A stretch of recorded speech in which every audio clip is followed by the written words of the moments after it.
For those of you in here who have siblings, just kind of raising your hand, how many of you are relatively close to them? Like you have a good relationship with your siblings, okay? Good degree. How many of you often got into fights with your siblings? Yeah, everyone's hand should be right back up. Okay, my family's pretty close as well.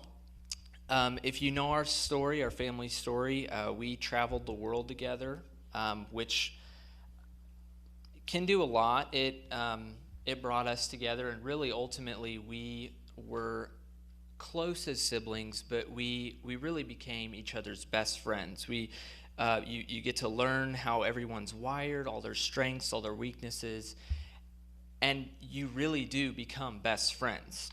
And of course, there are pros and cons to that. The pros are that you are constantly with your best friends. All times you're with them.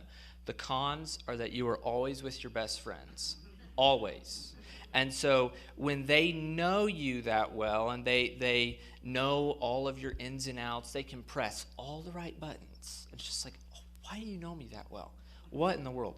But I do love my siblings and my family very much, and I hope you do as well, which is why when you're hurt by your family and by those you love, it's a different kind of hurt. You can face criticism from anybody else out in the world, but when it's the people who love you the most, it hurts differently. There's a trust that's been broken.